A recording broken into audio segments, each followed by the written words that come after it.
DJs, Moscow, Memphis, Cape Town, Dallas, Amsterdam, Boston, Berlin, San Francisco. If you're going to San Francisco, be sure to wear some flowers in your hair. If you're going to San Francisco, you're gonna meet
Wow.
Space is a giant place. In the Milky Way alone, there are 400 billion stars. According to Frank Drake's equation in the whole observable universe, assuming a pessimistic variant, there are 250,000 highly developed civilizations that are able to theoretically visit us. There comes the question, in that case, where they are. That question was posed by the physicist and novelist Enrico Fermi back in 1950. It's the first question describing the problem known as Fermi paradox. If in the observable universe there are hundreds of trillions of planets, why didn't we find extraterrestrial civilizations? Humans tried to solve this paradox in many different ways. One of it is lasting from about 1960, searching for radio signals.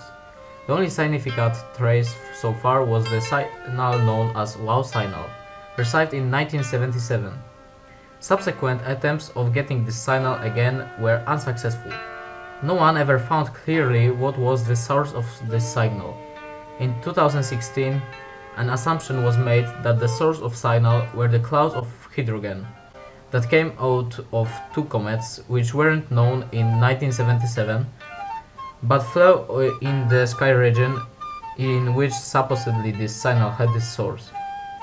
A year later, discoverer of this signal, J.R. Eman, claimed that it's very unlikely that the signal comes from a comet.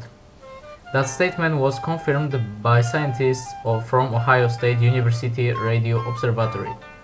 Another way is to search for stars with odd spectrum, or with odd for a star, amount and type of emitted electromagnetic radiation. Why? Because highly developed civilization, as we think, built advanced constructions like Dyson spheres. What is it, you ask? Let me explain. Dyson spheres, named like that after futurologist and physicist Freeman Dyson, is, as the name states, whole sphere built around the star, which task is to gather all the electromagnetic radiation from star to convert it into energy, which is needed for advanced civilizations to continue its growth. On the exterior, these constructions would radiate vast amounts of only infrared radiation, which is very atypical for stars. But other variants of Dyson spheres imply the use of millions of small satellites gathering radiation, which would just greatly limit the spectrum of star, but wouldn't change it completely. There's also the theoretical variant of Dyson sphere, named Matryoshka brain. It's built of few Dyson spheres which overlap each other. It's a giant computer with huge computing power, which allows to stimulate another universe or multiple universes, which leads to reaping consciousness of its builders into these universes. That constructions would restrict the spectrum of star to a point where it would radiate the radiation nearly as high as cosmic background radiation. It would make detection of such constructions nearly impossible. There are other explanations to the Fermi paradox. Number 1. Aliens just doesn't exist. That's the part of rare Earth hypothesis. It says that our estimates about existence of extraterrestrial civilizations are greatly exaggerated.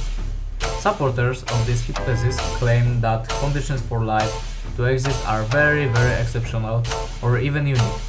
In the 2018 scientific publication Probability that we are the only existing civilization in our galaxy and in the observable universe was set on accordingly from 53% to 99.3% and from 39% to 85%. Number 2. Extraterrestrial civilizations were destroyed either by nature or by themselves. This thought says by itself, doesn't it? Number 3. Aliens exist, but for too short amount of time, so we aren't able to contact them. Number 4. We are looking for too short to be able to contact them. Number 5.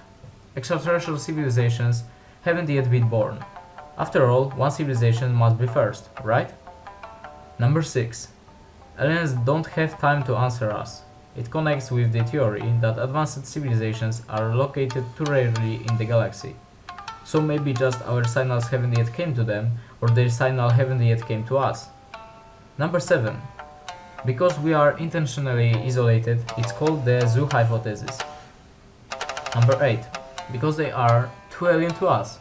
It's possible that we are anthropomorphizing aliens and their psychology is very different from ours, which does not allow them to contact us.